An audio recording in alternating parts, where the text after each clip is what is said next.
All right, good afternoon, Facebook world. My name is Krishona Martinson and I'm with the University of Minnesota. And today I am your host and we are going to talk about the exciting topic of horse betting. And I'm so excited to have our expert today, Dr. Carrie Hammer from North Dakota State University. So this might be the first time you have two Northern girls, two Northerners, right, doing this. So Dr. Hammer, welcome. Hello, everybody. All right, and I think you all are getting used to how this works. Of course, I have my multiple screens.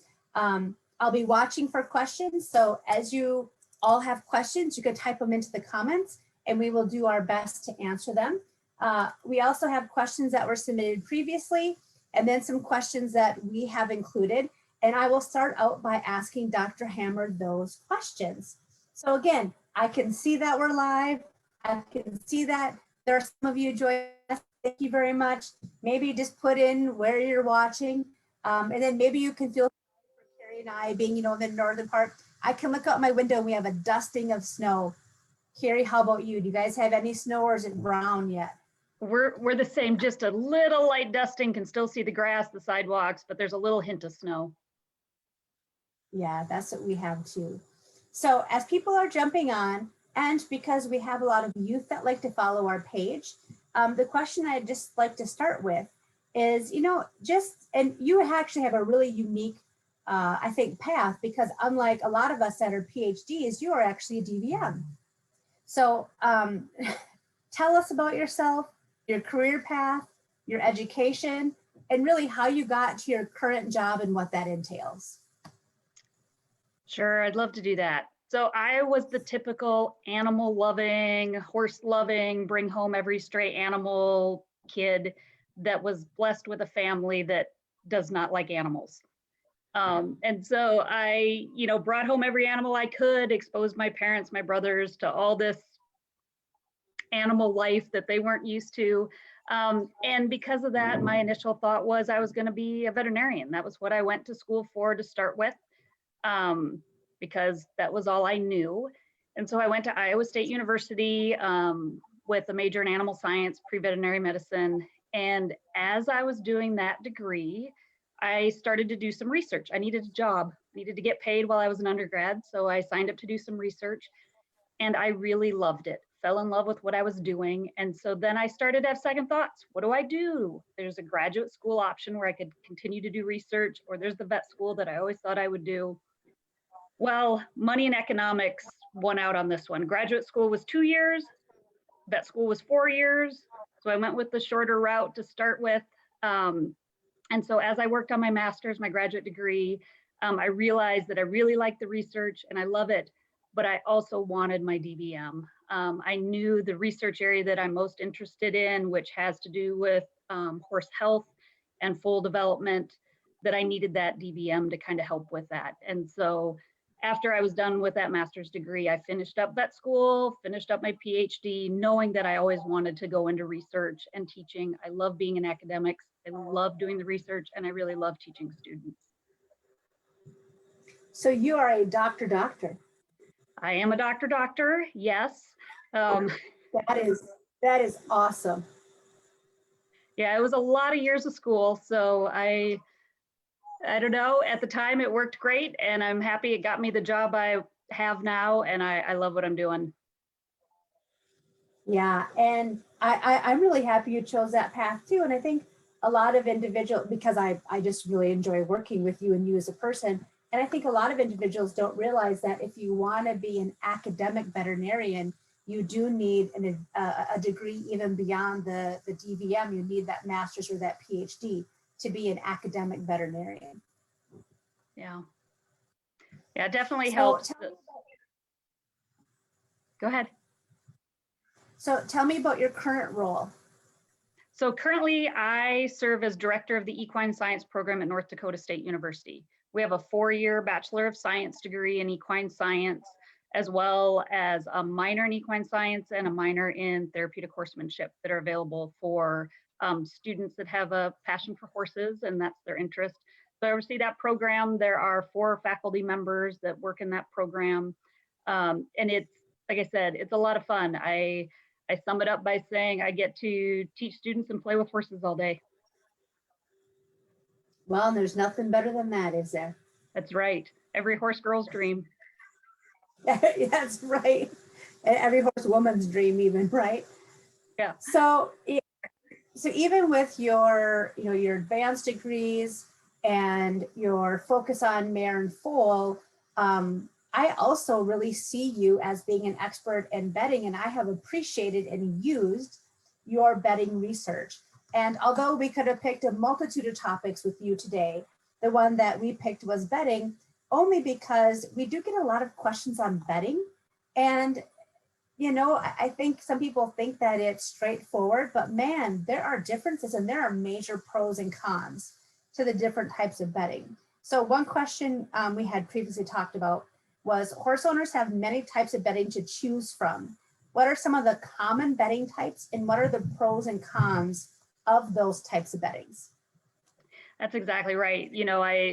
I've been very fortunate to be able to do some bedding research, and that question comes up a ton. There's so many options. What do you use? What works better? What doesn't work? And the hard part is there's a lot of options and variables that go into that. So it's not always just a simple answer that here's your best choice. When I'm talking with students, I always say the best bedding is the one that is super absorbent. It doesn't have any odor. It's super easy to use and store within your barn, and it's super inexpensive, and it's not dusty. Now, finding one product that meets all of those criteria is pretty much impossible. And so you have to kind of weigh what works and what doesn't within your management system. And when we talk about common ones that we use, probably the two most common are our wood products. So whether that's wood shavings or wood chips. So, the chips are just larger flakes of wood. The wood shavings are the smaller, finer particles, and straw. Those are probably the two most common ones that we see. But we also have a lot of different flax and wheat-based beddings, peat moss, shredded newspaper, ground corn cobs, lots of different options. Some of the newer beddings are hemp product related, some linen products in there. And so those might not be as familiar, especially here in the Midwest. We tend to see a lot more of the wood shavings, straw, corn cob bedding, just because it's available in this area. But there's definitely options. Now, if I start to think about pros and cons, if we talk simply on water holding capacity, so what's the most absorbent, peat moss tends to rule the roost there. It's incredibly absorbent, and straw tends to fall at the bottom. So not very absorbent at all if you're looking at moisture wicking capabilities and kind of urine absorption. When we look at ammonia too, so ammonia, the smell that comes with stalls and horses being indoors, peat moss again tends to be really good at absorbing that ammonia smell and keeping it very low. And again, straws kind of towards the bottom, and our wood shavings tend to fall in the middle, and the same kind of the wheat flax beddings, they tend to be in between. So you kind of have that range. Now, having said that, when we look at dust, peat moss can be quite dusty. It often needs to kind of be watered down. And in northern climates, that's a problem. We don't want to be spraying water when it's freezing outside. So it can be a little dusty, and it's quite dark. So it makes the barns look very dark, which most horse owners aren't used to. So aesthetics aren't quite as good.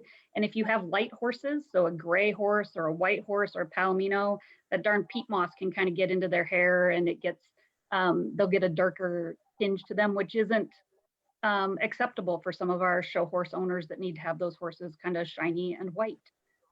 That's pretty quick and brief overview of some of the major things, because I think a lot of times that odor and absorbency is a huge one for us. Dust is a huge one for us. Horses that are very prone to have allergy issues with asthma, we want to keep that dust level down. And the same for workers. You know, for the human workers that are working in those stalls, if there's a high amount of dust or a high amount of ammonia, it's not good for human lungs either. Yeah, so we have a question.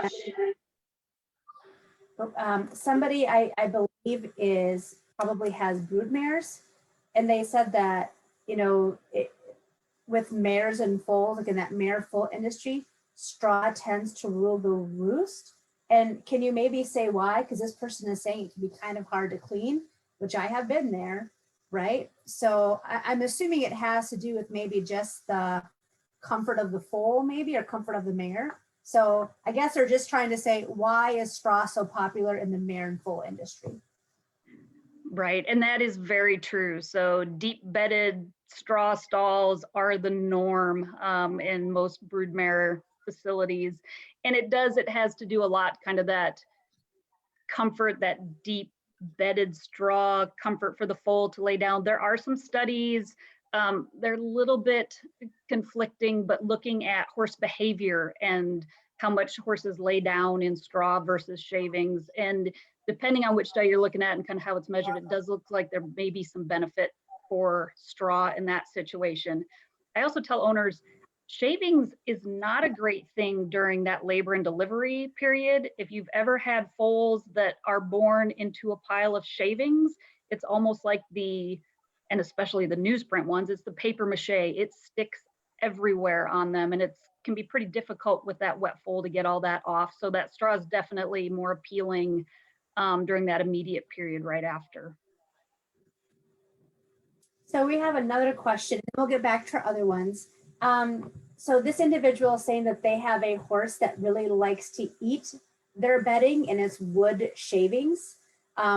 Does that mean that they're lacking something in their diet? I mean, what does that mean? And maybe what are some options for overcoming that? Yeah, the ingestive behaviors in the stalls, those are tough. And there's a lot of things that can go into that. So the first and foremost, I mean, I always start with that caveat, make sure your veterinarian can do a thorough exam and make sure there just isn't something going on medically, and make sure a nutritionist has a chance to look at your horse diet and that there isn't something lacking nutrient wise. But sometimes when all those are correct, you know, they've got a well-balanced diet, they're medically, there's no issue. Some horses, whether it's a boredom vice and they're just chewing and picking through stalls, and some just seem to do it. I don't know if they like the taste, they like the texture, the consistency, whatever it is. You know, you can try switching bedding types. You can go so far as to put some of the grazing type muzzles on when they're in the stalls if it's really a problem. But a lot of them, it's not necessarily a medical reason, it's more just a habit and a behavior. Yeah, and you know, we get that question a lot, and I know people aren't real happy when we say we don't know, right? But sometimes we don't know, because I wish we could read their minds on many occasions, but we can't. But maybe sometimes some stall enrichment. So Yeah. maybe some toys, maybe a slow feed hay net. Like you said, if there's boredom or they have that desire to chew, something to kind of allow that to happen where they don't maybe focus on the bedding would be desirable. Right, right, most definitely. All right, so we have another question. Do you recommend wood pellets, and what are the pros and cons with wood pellets? And maybe you can describe them, because in my mind, I have a couple different pictures, so I'm not exactly sure what she's referring to.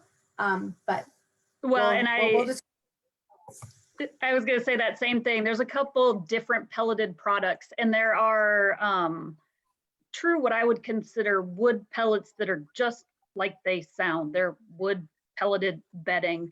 Then there's also wood pellets and kind of mixture. Sometimes they've got flax or wheat mixed in with the wood pellets that change with absorbency. So either you sprinkle water on them to fluff them up into more of a shavings consistency, or you leave them as pellets, but when a horse urinates or they encounter moisture, they change and clump and fluff. And you know, the true wood pellets that are hard and don't really change, those seem like, I guess I can't say for sure based on research, but just what I've found looking at that, the horses are more apt to kind of chew and kind of play with those. And they don't necessarily have any increased water holding capacity or change in ammonia absorbency compared to some of the other products. Now, the ones that do kind of change absorbency and, fluff up in the instance of water, those do tend to have a little better water holding capacity. They may change ammonia absorption slightly compared to just regular shavings. But for a lot of people, it comes down to more ease of use in the stall. They're often easier to sift through and sort through when cleaning. Ease of storing, sometimes those products come in bales or bags, and so they're easier to store in a barn situation maybe than some of the kind of loose shavings. So it may influence owners that way more than the true water holding or ammonia capacities. Well, and Carrie, what I have always seen is that these wood pellets, especially the ones I'm thinking that where you water them down and they kind of expand or fluff up, I've usually seen those recommended for a trailer. And I don't know if this is right or wrong or just, rumors. But I know people are concerned about bedding, especially lighter sawdust kind of flying around in a trailer, especially in the summer when you have all the slides and the windows open. People, I think, feel that when you wet down that expandable pellet, it tends to stay in place better in the trailer. Do you have any thoughts or input on that? I can't say that I've compared that exact scenario, but I definitely, thinking through the mindset, it makes sense to me. We do worry about that in the summer. Horses can get a lot of eye injuries with things that are flying through in the trailer, little cornea scratches and whatnot. And that having a material that kind of sits on that trailer floor a little better, it may be of benefit. Yeah. So, I personally have really enjoyed reading all of your research you've done on bedding, and especially some of the alternatives. Like I think you had one published recently about the flax bedding. So maybe just kind of give us a summary, and I think you've kind of provided that throughout, right? But just give us a summary on some of the main points that you've learned through your experience with researching different bedding types.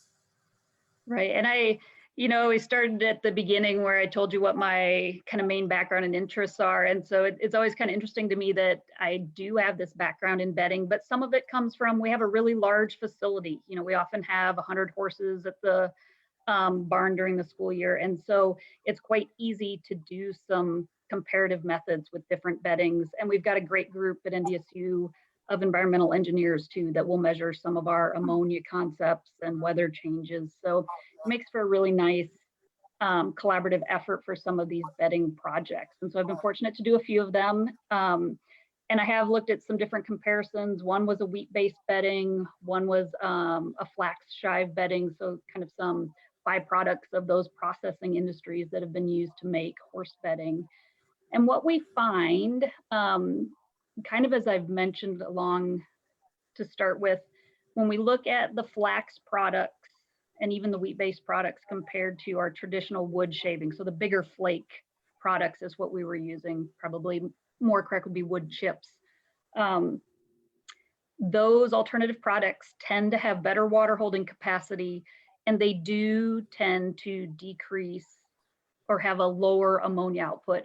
We're really fortunate in our barn setup. Our horses go out during the day, so they're not in 24 hours during the day. And we also have a really nice ventilation system. So our ammonia concentrations tend to be quite low to start with in our facility. I'd love to look at some of those comparisons in some of the older barns that have much less airflow to see if it does change or if it makes an even better difference. Because if we can see a difference in our barn, I would think there'd be an even greater difference in those other facilities. Now, while the absorbency and the absorbency is greater, the ammonia is less, those products did tend to be a little more dusty. So they're a little finer particle, which probably is what helped with some of the water holding capacity, but that finer particle does make them a little more dusty. We also found the workers loved cleaning the stalls that had those ulterior products. So they tended to sift easier. They were much easier to sort through. So from that standpoint, from the worker side, they really liked cleaning those stalls better. And that's a bonus. You know, if your stall cleaners are happy, that makes life a lot easier in a barn. And you know, I think you really do on that economics piece and just that labor piece, because especially for large facilities, if you're paying somebody by the hour or by the stall, you know, retaining those employees, making sure they're happy. But absolutely, that cleaning ease is a huge piece of the puzzle, and probably a big reason that people choose a product is because, you know, it's easy to work with. Right, right. You know, and one of the things that comes up with that in terms of ease and labor is, you know, how often do you need to clean stalls, right? How often do you really need to do it? Next questions. Yeah, how often? Tell us. Yeah, and right, that's a hard one. Based on research-wise and water holding capacity, we know by 12 hours, those products usually have absorbed whatever they're going to absorb. So, you know, that once a day cleaning or morning and night type cleaning, the products have already absorbed what they're going to absorb. So leaving them in there longer does no benefit in terms of absorption. Now, after that, right, it depends a bit on your setup. I would say a lot of the traditional barns, it's a once a day cleaning, going through, cleaning out stalls and going. But I know several facilities who do what would probably be more livestock traditional, in that it's more of a bedding pack. So you just add additional bedding on top until once a week or so you go through, maybe with a skid steer type of situation, and clean out stalls down to the ground, and then you start again. The biggest issue is that the horses need to be standing in something that isn't wet, right? So if it is not dry enough that when they're stepping down, there's moisture, there's water, there's urine, there's wet feces, it becomes a hygienic problem for their feet. We get a lot of feet issues. As that builds up and is wet like that, we get some decomposition, we get growth of bacteria, we get, you know, that increase in ammonia, we start to have those health issues. So I can't always just easily say 12 hours, once a day, once a week, because it is somewhat climate management setup dependent, depending what your base soil is, some of that stuff. But if you can lay down in the stall and you get wet, you're not cleaning them often enough. I think that is just great, great feedback, great recommendation. We had an individual say that, going back to that trailering comment, that they actually trailer with fly masks just to help protect the horse. That's probably a great recommendation as well. Yes, yes. So we have a question here. What are the pros and cons of sand? I board at a barn where they use sand as bedding. So sand is a fun one. Sand is great from a health standpoint because it's inorganic. So things, if you can get the material, the organic feces and whatnot cleaned out of it, it doesn't really grow anything. So it's wonderful from that standpoint. It tends to be very comfortable. So it tends to be good on legs. Horses like to lay down in it. There are some issues. You've got to be careful with feeding. So horses that ingest sand are at a risk for sand colic. So if they're being fed on the ground, I would worry about that, ingesting sand particles as they're eating. So you got to make sure that they're eating in some type of tub, the hay's up off the ground, where they're not apt to ingest the sand as they're eating. And it is expensive. So that initial sand input, it's hard on the pocketbook. But, you know, in terms of bedding material, it drains well. Urine should drain through it if the sub base underneath is correct. So from that standpoint, I'm not opposed to that. It's just more the feeding issue that you really got to make sure you get that part right. Yeah, and I think we even recommend that outside, right? Like I live on the Anoka sand plain, and sand colic is something that we always are kind of, you know, in the back of our minds. So again, like you said, those feeding recommendations are really important if that's your footing, whether it's in or out. Right. We have a question here about rubber mats. So are rubber mats necessary? Is it a preference issue? Is it for ease of cleaning? Or, when should and shouldn't you use rubber mats? Okay. So rubber mats, starting with the first one, are they necessary? And the answer is no. Like, you don't have to have rubber mats. So rubber mats can serve some different purposes, one of which they can be used to help decrease the amount of bedding that's needed. So if you have a solid surface that's quite hard as your initial flooring, if you put a rubber mat on top, then the amount of absorbent material that you need on top of that rubber mat can be less versus just having to have inches and inches of the absorbent material to add the cushioning. So it provides some cushioning. So there's some expense ratio to weigh out there. You have a high upfront cost to purchase the rubber mats to start with, but after that, your bedding costs are very much decreased compared to just needing to use bedding. Now, some people just use rubber mats and don't like to put any bedding on top. I don't encourage that because there's no absorbent material. So you still need something that's going to soak up the urine. Rubber mats can get slippery if they get wet, depending on the type. So you still need some sort of absorbent material on top that will soak that up. But they're a great option. Their main purpose is to add that cushion. And so it's just a matter of whether you want to make your cushion through adding lots of bedding, or whether you want to have a rubber mat to add cushion and then a little bit of bedding for absorbency on top. Yeah, that makes sense. That totally makes sense. All right, so I'm going to give everybody, again, this is kind of your final minutes to ask any more questions that you have. We're getting towards the end. We've done a good job of answering the questions online and then answering this. We talked a little bit about how often should the stalls be cleaned. And like you said, when they're wet enough so they don't absorb or you get wet. Are there any other best management practices when it comes to managing your bedding?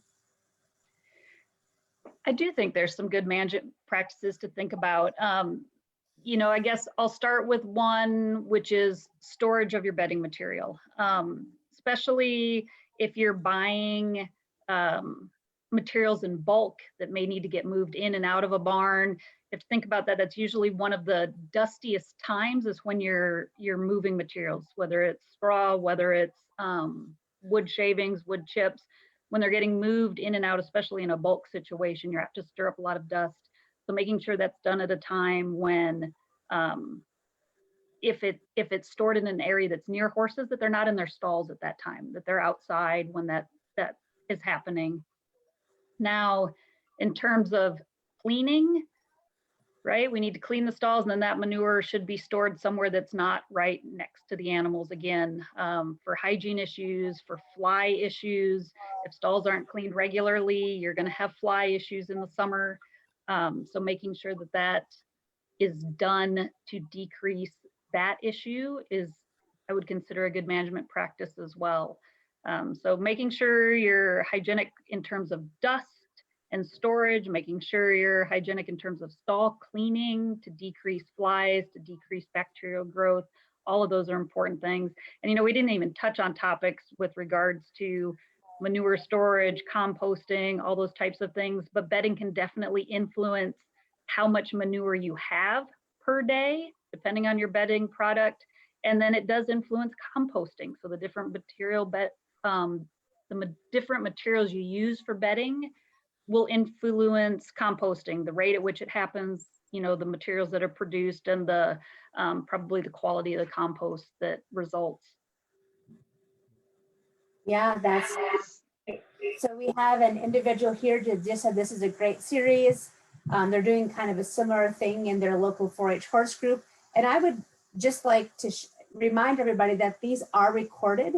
So they're broadcast live right now, but they're automatically recorded and then posted onto the extensionhorses.org Facebook page, and they can be shared from there. So obviously, if you have kids we both have kids doing e-learning right or in school, share it to your 4-H Facebook page, share it to your Saddle Club Facebook page, share it to your Pony Club Facebook page, because I think Dr. Hammer is one of the very few people in the US that has done actually some bedding research. So it's really great to have an expert in the field join us. That's a doctor. All right, so again, I'm watching the comments. I guess this is your second closing call. And the last question we had was really, is there anything else you'd like to share about horse stall bedding or any other recommendations you want to share? You know, I think one of the biggest things people get sometimes really worried about finding that perfect bedding, and there isn't a magical answer, right? There's not one out there that I say is the best at any time. So you just have to feel comfortable with what works in your situation. And, you know, if cost is a dictating factor, then that's fine. Then you need to manage it with practices so that, you know, your horses are dry and the barn does not have high ammonia levels. That's the biggest thing. And so you can make alterations in either your cleaning schedule, in, you know, how well the barn's ventilated, whether that's through doors, windows, fans, whatever it needs to be. You can make things work with whatever bedding you have and make your horses dry, comfortable, and keep their health at a good level. Yeah, I think that's a great point to end on, right? You got to do what works for you. And sometimes it's as simple as what's in your area. Right. So especially if you tend to get in pretty rural areas. I mean, you and I both live in states where in certain areas of our states, there are not a lot of options for horse owners without having to drive multiple hours just to get a bedding item or even feed items. That's correct. Yeah. Well, Dr. Hammer, I think we've covered all the questions that we had. I think we've covered all the questions from the great people that have been joining us online live. And again, this will be recorded and posted on the Facebook page. So Dr. Hammer, thank you again for joining us. We really appreciate it. Thanks so much for having me. This was a lot of fun today. All right, bye. Bye-bye.